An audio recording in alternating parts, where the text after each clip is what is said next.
Fala galera, quem fala é o professor Bruno Sampaio. Vamos lá para mais uma questão de física. Um termômetro é graduado numa certa escala E, que dá o valor de 0 graus E para o ponto de gelo em fusão e 50 graus E para a água em ebulição. Quando esse termômetro marcar 10 graus E, qual é a temperatura em graus Celsius? E aí a gente tem as alternativas para marcar. Vamos lá. A gente está comparando uma escala conhecida, que é a escala Celsius, com uma escala diferente, uma escala arbitrária, que é a escala E, que a gente não é obrigado a conhecer. Por isso, a questão tem que nos informar coisas sobre ela, e nos informou. Ela deu duas temperaturas. A primeira foi o 0 graus E, que é o ponto de fusão do gelo, ou ponto de gelo. E a segunda foi o ponto de ebulição da água, que a gente também chama de ponto de vapor, que foi de 50 graus E. A gente vai comparar essa escala com a escala Celsius. Então a gente tem que ter temperaturas que são equivalentes nas duas escalas, que valem a mesma temperatura. E o ponto de gelo e o ponto de vapor em Celsius, nós temos que saber. O ponto de gelo é 0 graus Celsius e o ponto de vapor 100 graus Celsius.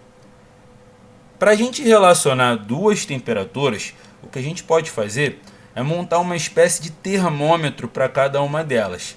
Como assim, né? Termômetro, ele tem várias marcações de temperatura. A gente precisa apenas de duas, uma para cada escala. Mas essas marcações têm que ser de temperaturas que são equivalentes entre si.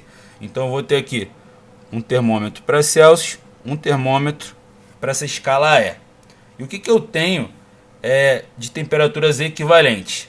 Eu tenho que quando em Celsius marca 0, nessa escala E tem que marcar 0 também. Isso foi uma informação da questão. Os dois representam um ponto de gelo. Agora, em Celsius, quando estiver marcando 100, em graus E vai marcar 50, pois os dois são o ponto de vapor. Aqui no meio, quando a gente quer comparar simplesmente as escalas, a gente põe uma letra para representar cada escala. Geralmente eu coloco as iniciais de cada uma.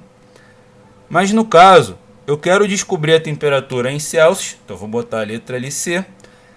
E a do E, eu já tenho uma temperatura para descobrir. Eu tenho que descobrir o equivalente a 10 graus E. Então já vou substituir direto aqui o valor dessa temperatura. Então já montei o meu termômetro com as temperaturas equivalentes e com o que eu quero descobrir ali no meio. Agora a gente vai fazer uma paradinha que a gente chama carinhosamente de orelhinha e orelhão. O que seria isso? É você pegar o termo do meio e diminuir pelo termo de baixo. Essa é a orelhinha. E o orelhão é pegar o de cima menos o de baixo. E a gente vai colocar um sobre o outro. Como assim? Começando aqui pelo termômetro em Celsius. Do meio menos o de baixo, C menos 0. Sobre o de cima menos o de baixo, 100 menos 0. Vou fazer igual para o outro termômetro. Do meio menos o de baixo, 10 menos 0. Sobre o de cima menos o de baixo, que é 50 menos 0. Então é só a gente simplificar e resolver aí esse problema. C menos 0 dá C. 100 menos 0 dá 100. 10 menos 0 dá 10. E 50 menos 0 dá 50. Né? Então foi bem simples essa primeira simplificação que a gente fez. Outra coisa que dá para simplificar é que os dois denominadores são múltiplos. Né? No caso eu tenho como simplificar os dois por 50. 50 por 50 dá 1. E 100 por 50 dá 2. Então nossa igualdade vai ficar assim, ó. C sobre 2 é igual a 10 dividido por 1, que é 10. Para a gente descobrir quanto vale o C, basta pegar o 2 que está dividindo ele e passar para o outro lado da igualdade multiplicando. E 2 vezes 10 dá 20. E isso aí está sendo medido em graus Celsius. E esse gabarito ele está representado na letra C.